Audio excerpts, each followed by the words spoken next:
What's poppin', people? You got Jay Bear here, bringing you all Shuckle Premier League draft notes for the week one of the Shuckle Premier League, where in this series, starting next week, I'll be going over match results as we then head into my match previews and pick'ems, where I will be going over each matchup, highlighting one particular Pokemon per team, and picking who I think will win the matchup. This season, there's only 8 coaches, so it's only 4 matchups, so hopefully these will be a little bit shorter and more digestible for you all. And you hopefully enjoy these little previews. They'll be going up Saturdays to catch the games at Sundays, so that you'll be able to, get a little bit of an idea before going into each matchup and maybe understand the matchup from the perspective of an outsider who hasn't prepped the matchup, hasn't played the matchup, has looked at it a bit, but hasn't gone super in depth like maybe the coaches have, or just fresh eyes approach matchups very, very differently. And our first matchup of the season will come right after I ask that you please leave a like and subscribe. You're with me for 6 weeks plus playoffs, so 8 total weeks, as we get a ton of SPL action. And yeah, we can go ahead and dive into Shuckle King versus Callum. Unfortunately, I didn't really get a good way to display abilities on this slide without making it look clunky. Also, quick shout out to CB Marcus for helping me with these slides, and Odds Brody for making the slides originally for Owen, and then Marcus for automating it and also looking into potentially fitting the abilities on there. Even though it didn't work out, I will still have the abilities up, so as I talk about threats, I will try to highlight the abilities that I think make the most sense on them. So, Shuckle's team, the main Pokemon that I think are very scary are, of course, Goldengo, the Screamtail, Zapdos. I think the Ogerpon Wellspring has a lot of good uses here.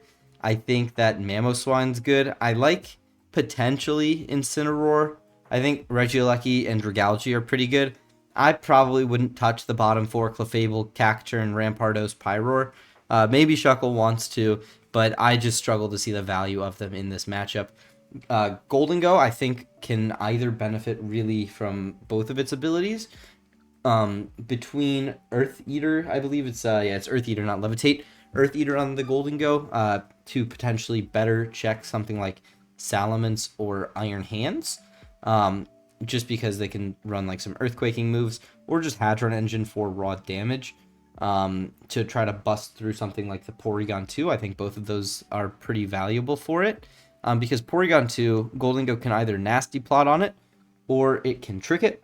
But obviously Porygon has ways to stop both of those with one of the abilities, but it can't stop both, So, but that's why I didn't necessarily highlight the Goldengo. Screamtail, I think, is good with either Unaware or Pixelate. I would probably lean Unaware just so you have you could also go with Pixelate just to get like that strong boom burst damage, but Unaware is nice for Ments if you don't want like Mamoswine on the build, or Regieleki, both of which can provide either Ice Shard in Mamoswine's case, or just faster than +1 Ments ice damage in Regieleki's case. But Unaware Screamtail can probably help you with that. The Gyapdos is what I wanted to highlight, specifically the Tough Claws variants of Galarian Zapdos here. Just the stabs look so good. I almost wish adaptability was on this thing now, looking at this matchup. Close Combat and Brave Bird is really all it needs. And that 100 speed serial play here, being faster than Crown, is really, really nice. Ments is a speed tie, and then Cinderace is the only real like faster thing than you, and Rabombi as well. But like either Choice Scarf or Choice Band, or like you can, I guess, get away with like Magic Guard Life Orb. That also looks pretty solid as I look at it. But I think Zapdos provides a lot of utility here. Mamoswine's like tough because it seems very challenging to get in, but it's a pretty good way to punish Ting Lu if you don't want to like risk your Zapdos coming in on it and getting chipped down too early. Ogerpon Wellspring I like with the Primordial Sea here. I don't think Rain is necessarily the bring, especially when your Drizzle's Dragalge.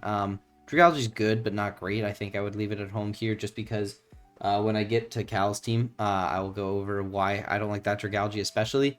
But, I think the top 3 are my, like, big locks. I think Mamoswine makes a lot of sense because the ground type damage, especially into this draft, is really important along with that ice damage. The adaptability on the Mamoswine will go crazy too. So it's like, yeah, Gyapdos would be nice with Adapt, but I think adaptability Mamoswine looks absolutely bonkers here. And yeah, I'm really excited to see what it can do. And then Ogerpon seems good. Very good way to punish like Vaporeon or something, or just like punish kind of like Cinderace can be an okay switch in. You have to worry about like getting gunk shotted, but like Primordial Seal will be nice. Incin, just I think keeping its own Intimidate here could be nice, or you could try to cheese with like Steam Engine, but that would have to come in on Cinderace that doesn't U-turn or kick you, so maybe not. Dragalge, Regen Pivot can be okay to like come in on Porygon 2, sponge up a hit, maybe throw off a Toxic on it, and then flip turn out, get a slow flip into Galarian Zapdos. I think that combination will play. So that's what I really like for strategies on Shuckle's end. And then on Cal's end, I really like this Iron Crown. The Tinted Lens especially is what I want to look at. There's no Steel Quad resist, so there's no Tachyon Cutter resist. And Screamtail provides a pretty good entry point for it.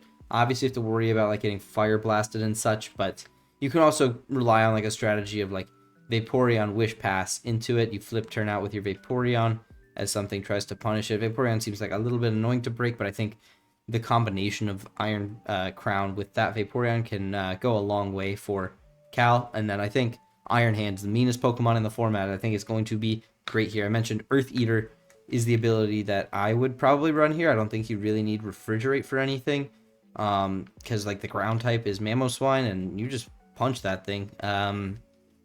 It's a little bit hard too, but especially if you have the Earth Eater, it kind of flips that matchup on its head. So I like that. I think Porygon 2 should come. It's your probably better gold answer. Maybe Vaporeon's a better gold answer than Porygon 2. But that combination should hopefully help to stifle it, especially if you're like Volt Absorb Vapo. Although Regen also makes sense, but like Volt Absorb seems nicer for the Hadron Engine stuff. Oh wait, no, it's Magikarp. It's not Regen. Sorry, the Regen is on the Tinglu, of course, and that's another solid Goldingo answer. That's probably another also good way to get hazards, and if the Regieleki doesn't come, those should be able to stick around. So that's a really solid strategy on Cal's end. And then the Ments, I don't know about here. I think it might be a little bit tough to get going, like I mentioned. But like a Dragon's Maw set, if Screamtail's not the primary answer, looks good. But I think Screamtail can come in pretty freely and just Boom Burst it, or just, be unaware and just not really care about it. So I think that Callum will probably lean into a bulkier strategy here. That being said, I do really like a lot of what Shuckle's offense is putting out, and I will pick Shuckle King to go up 1-0 this week in the league. Up next, we see Iron Buffin going up against Pokey, and this is another very, very interesting matchup where there's a lot of good Pokemon out there. Buffin, I think he has a couple of really solid options. I think that Zapdos and Garchomp are probably the best two, just at doing what they need to do, which is, come in and take hopefully a life. I think that this Garchomp can potentially be liable to sweep if the Frostlass doesn't come, and like you can be like Moxie Scale Shot, although you have to be conscious. I do think Air Balloon Tinkaton makes a lot of sense in a matchup like this where Garchomp can come in and kind of, if there's prep for it, that would be really smart, but there's no real reason, unless you really are like calling out Air Balloon Tink, for you to be for you to have a non-dragon or ground move. But I think that can still be a call, or you can just run like Banchomp, knowing that like Donphan will always be like lurking, ready to revenge you with like an Ice Shard, especially if you're like scale shotting down and like popping like your defenses down. I think that's a very potentially problematic revenge option though, because like Donphan still just like can let in Zapdos, and then now all of a sudden you're facing down the other big problem when your flying resist is like Kilowattrel, and Tinkaton can be like a pretty decent flying resist, but over the course of a game, although it is regen, the Thunders are probably still going to be doing a butt ton of damage. Entei, I think, is another Pokemon that looks really solid here. That Fire plus Pixelate Extreme Speed looks really nice. Pixelate Extreme Speed for Hydra, Latios, and Terrakion, I think, will be very, very annoying for AIM to deal with. So that's something that I think that Buffin should look to utilize here. But yeah, I think that general core, supporting it with like rocks on the Cobalion that can, hopefully get rocks, come in on like Ogerpon or maybe Hydreigon once. That's a hard maybe though, that it can come in on Hydra with its powerful abilities in this league. And I think that'll be tough. And then I think you kind of have to bring Geoise, right, because of this double dragon core. But Cobal and Geoise, I think in the long run, aren't going to be staving off Joey from dropping those Dracos. I do highlight the Latios here, but I think Hydreigon plays an equally important role. I mainly highlighted Latios just because it's faster, right? If you look at Boffin's team, it kind of does just cap out at Latios' 110 speed. So, like, it ties it with the Espeon and the Ogerpon. So you're going to need something, right, that actually can be able to beat that. So I think a Scarfer is probably in order. If there's no Scarfer, I think Latios just kind of raw wins. I think you run like a Life Orb Hadron set, right? Like your stabs will just kind of nuke the team. Maybe there's like a tech or something that can live better than I'm giving it credit, but like I don't know, man. Like you can even run like something like maybe like the Spadefiest of Spadef Perts can do a thing. I don't know if it can, but like you just fit Energy Ball for it, right? You just run like 4 attacks and all of a sudden you're running like Energy Ball, Draco, Psychic, or Luster Purge rather, and then Thunderbolts. I don't even think you need the Thunderbolt. You can just run Stabs, Energy Ball, right? That'll get you through Crawdon as although like Draco should as well. Or you can run like Scarf with like Dragon Pulse. Scarf Dragon Pulse looks like a very clean end game here. So I think it'll be very, very tough for Buffin to win this one. So I will pick Joey Pokey to also go up 1-0 in this league. Our third matchup, it's like, wow, we're halfway through, especially after last season's 10 matchups. This is nice on my lungs. But we see Suave going up against Liv. Big first draft game for Suave. And I really like a lot of what his offense can do here. Backed by Iron Boulder. Big man Boulder, I think, looks really, really solid here. Sharpness Boulder is what I'm looking at with you run like your stabs, and there's no real like stabs Boulder resist. You probably run your fighting coverage in case like you do get punished by a Bastiodon or something.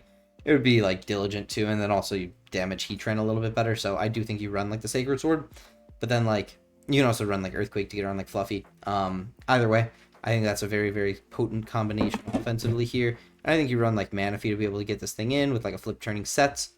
And I think that's probably your best bet. I do think Suave probably needs to dip a little bit into his lower tiers when it comes to answering Meowscarada. That being said, I do think Girder does it. And I think Skuntank can also do it. But I really trust Girder a little bit more than Skuntank with its Fluffy ability in this league. Or Intim. I think Fluffy makes a little bit more sense this week, though. Being able to come in on Meowscarada, I think looks really nice. You may even consider, with your bulk of Fluffy, that you don't need the Eviolite, and you can run like a Rocky Helmet for that Meow, knowing that you're probably going to get knocked anyways, and coming in on that. And yeah, I think Skunk actually has a lot of utility for Latios. And then I think the Rain Core comes. I don't know if it is like a raining mode, but I think that the Thundy and the Arch come, and you at least bluff that you have the Rain. So I think Suave will kind of need to dip into his pockets a little bit, but I think he has the tools for a lot of what Liv is trying to do this week. But I think I can say the same about Liv, starting with this Great Tusk.